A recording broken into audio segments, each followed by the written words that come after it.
नमस्कार, घर एक सपना शो में आपका स्वागत है। मैं हूं शिल्पी डुडेजा। 1 जुलाई से जीएसटी पूरे देश में लागू होने जा रहा है। इसका सीधा असर आपके खाने पीने से लेकर घर तक है। कैसे रियल एस्टेट बाजार में जीएसटी काम करेगा और साथ ही क्या जीएसटी से प्रॉपर्टी की कीमतें बढ़ जाएंगी या फिर घट जाएंगी, आज घर एक सपना शो में हम आपको सब कुछ बताने जा रहे हैं। लेकिन सबसे पहले आप नजर डालीजिए इस रिपोर्ट पर।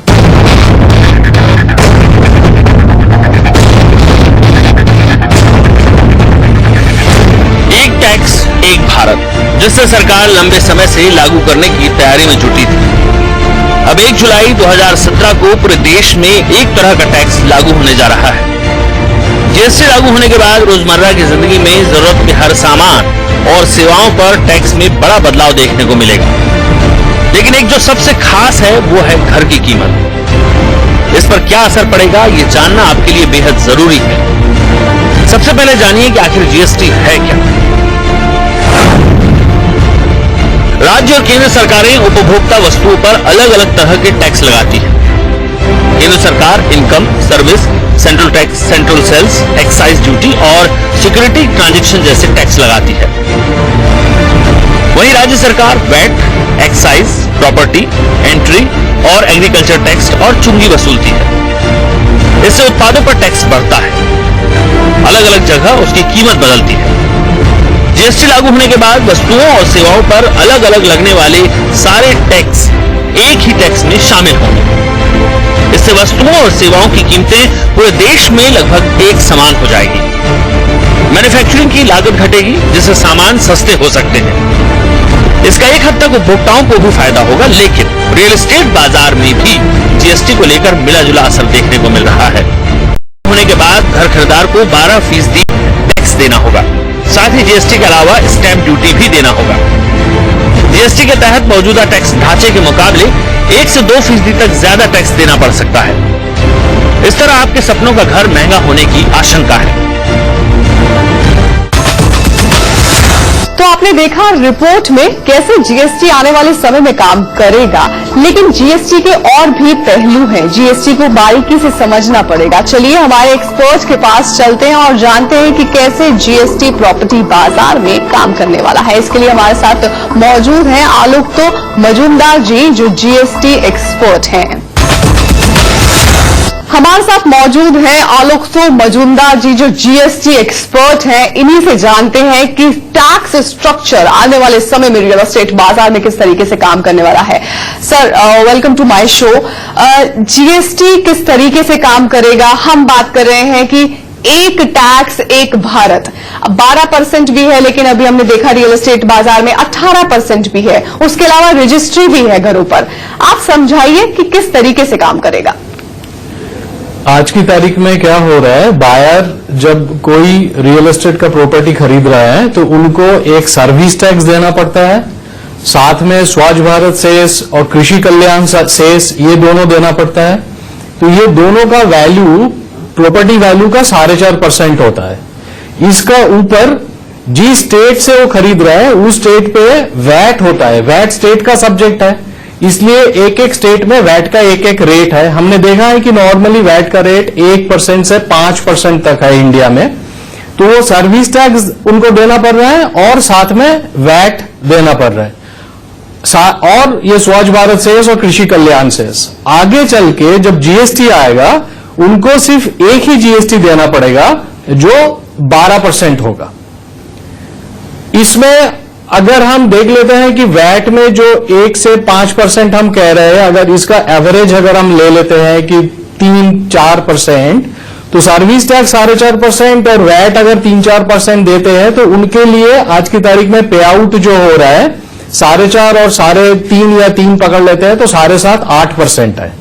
जब जीएसटी आएगा यही रेट बायर के लिए 12% हो जाएगा। आलोक जी, हमें ये भी समझना पड़ेगा कि अभी तक जितने भी तरह के टैक्स की बात कर रहे हैं तो तकरीबन हम लोग 8% के हिसाब से टैक्स चुका रहे हैं, लेकिन आने वाले समय से 1 जुलाई से टैक्स जो है 12% हो जाएगा, तो घरों की कीमतें बढ़ जाएंगी। इसमें हमें दो चीज देखना है कि क्या ये जो आपने सही बोला है कि जो ये 4% ऊपर जा रहा है ये कैसे कम हो सकता है। बिल्डर को आज की तारीख में वो जो मटेरियल खरीदते हैं, मटेरियल का ऊपर एक्साइज उनको ऑफसेट क्रेडिट नहीं मिलता है। आगे चल के जब जीएसटी आएगा, ना एक्साइज रहेगा, ना वैट रहेगा, ना सर्विस टैक्स रहेगा, सब जीएसटी हो जाएगा। तो जब वो सीमेंट खरीदेगा, स्टील खरीदेगा, उसमें एक्साइज नहीं जीएसटी लग के आएगा, तो वो जीएसटी का इनपुट टैक्स क्रेडिट वो ले सकते हैं।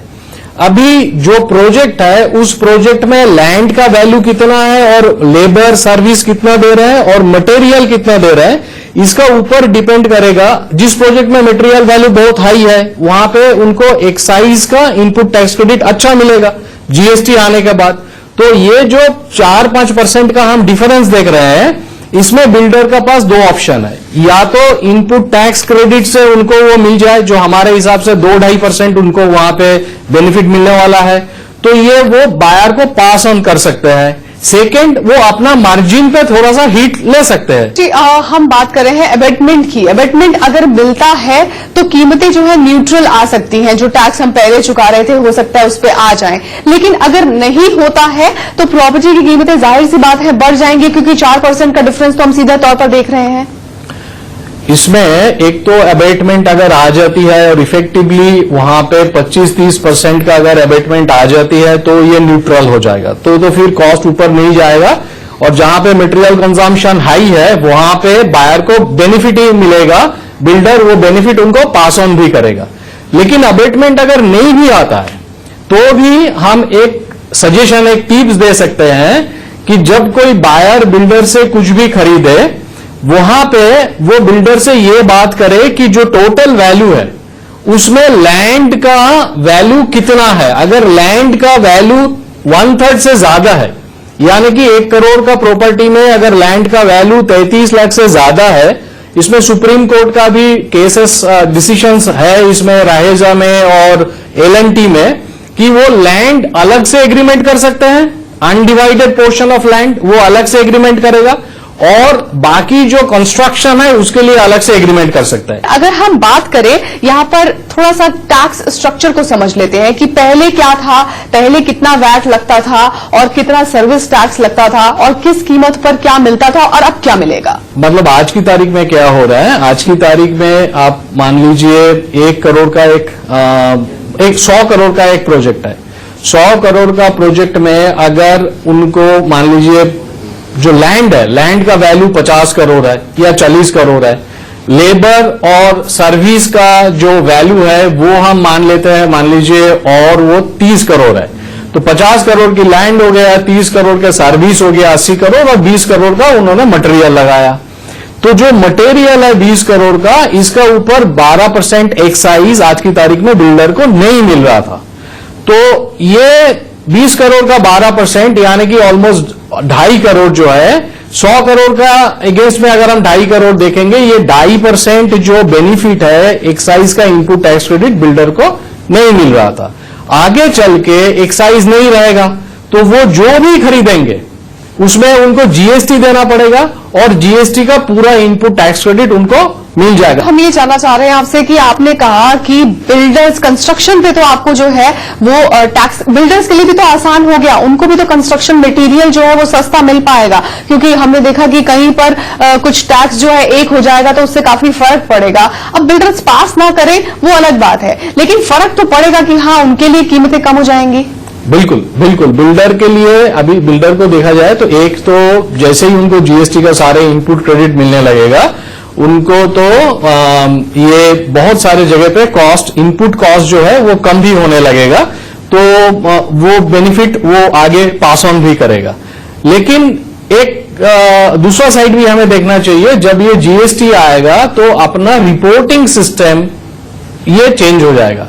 आगे हर एक महीना बिल्डर को भी जुलाई का महीना में अगर 1 जुलाई में जीएसटी आ जाता है तो जुलाई का महीना में जो जो ट्रांजैक्शन उन्होंने किया है, जो जो इनवॉइस उन्होंने रेज किया, वो सारे अगस्त का 10 तारीख के अंदर उनको जीएसटीएन का पोर्टल में अपलोड करना पड़ेगा। और वो भी ग्रॉस वैल्यू नहीं, ऐसा नहीं है कि टोटल हमने बता दिया कि इतने का सेल हुआ, ऐसा नहीं है। एक एक सेल का ट्रांजैक्शन उनको अपलोड करना पड़ेगा कि हमने ऐसे ऐसे जुलाई का महीना में ये सेल किया है। तो इससे क्या होगा, बिल्डर के लिए कॉम्प्लायंस कॉस्ट बढ़ जाएगा। लेकिन अच्छा साइड क्या है, गवर्नमेंट के लिए ये बहुत ट्रांसपेरेंसी लेके आएगा। गवर्नमेंट को पता चलेगा, गवर्नमेंट को सारे डेटा अगला महीना का 10 तारीख का अंदर मिल जाएगा कि कहां कहां पे किस लेवल पे क्या क्या ट्रांजैक्शन हुआ है।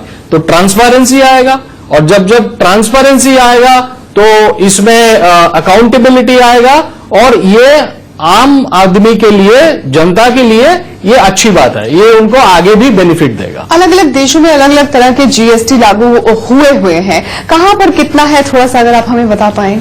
देखिए, जीएसटी जो है, इसको बेसिक कॉन्सेप्ट जो है, इसको सक्सेसफुल करने के लिए नॉर्मली एक सिंगल रेट जीएसटी होता है।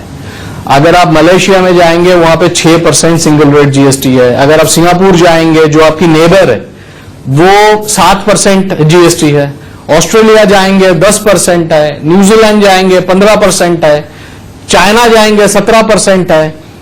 अगर आप यूरोप का साइड में चले जाएंगे, जर्मनी में 19% है, यूके में 20% है, और स्कैंडिनेवियन कंट्रीज में थोड़ा हाई है, वहां पे 23, 24, 25% भी है। हमारा यहां पे हमारा 2 कॉम्प्लिकेशंस है। एक तो हमने मल्टीपल जीएसटी रेट लगा दिया, जैसा हमने एक्सप्लेन किया कि 12% भी है, 18% भी है। वो और भी परसेंटेज है, आपको 0 है, 5 है, 28 है। तो हमने एक कॉम्प्लिकेशन ये कर दिया कि हमारा यहां पे मल्टीपल रेट्स हमने बना दिया। सेकंड, हमारा यहां पे जीएसटी हमने डुअल जीएसटी बना दिया, यानी कि स्टेट भी लेगा एसजीएसटी का हिसाब से, और सेंट्रल गवर्नमेंट भी लेगा सीजीएसटी का हिसाब से। ऐसे डुअल सिस्टम वर्ल्ड में और सिर्फ 2 कंट्री में है, एक कनाडा में है और एक ब्राजील में है। थर्ड हम करने वाले हैं। जी, कमर्शियल प्रॉपर्टी पे किस तरीके से जीएसटी लग पाएगा, या आप रेजिडेंशियल पे भी बताइए हमें, और अगर आप प्रॉपर्टी रेंट आउट करते हैं तो भी क्या जीएसटी एप्लीकेबल होगा? इसमें अगर देखिए कहां पे हमें लग रहा है कि वो थोड़ा इंडस्ट्री फ्रेंडली नहीं रहा, जहां पे वो कह रहे हैं कि जब आप प्रॉपर्टी लेंगे, प्रॉपर्टी अपना यूज के लिए लेंगे, तो आपने जो जीएसटी दिया वो जीएसटी का कोई क्रेडिट आप कहीं से नहीं ले सकते। वो तो बात बिल्कुल ठीक है। लेकिन जहां पे आप बिजनेस पर्पस के लिए भी ले रहे हैं, वहां पे भी उन्होंने मना कर दिया। लग्जरी मकानों की मेंटेनेंस भी काफी ज्यादा महंगी हो जाएगी, ऐसा माना जा रहा है, क्योंकि पहले से हम लोग जो है 15% ही जो है सर्विस टैक्स चुकाते हुए आए हैं, अब 18% हो जाएगा। तो क्या फर्क पड़ेगा इससे? पहले क्या होता था, अगर आरडब्ल्यूए ये सर्विस देते हैं मेंटेनेंस, तो पर पर्सन एक फैमिली के लिए एक महीना में 5,000 रुपया तक एग्जेम्पशन था। जीएसटी में भी वो ही लिमिट सेट किया गया है 5,000।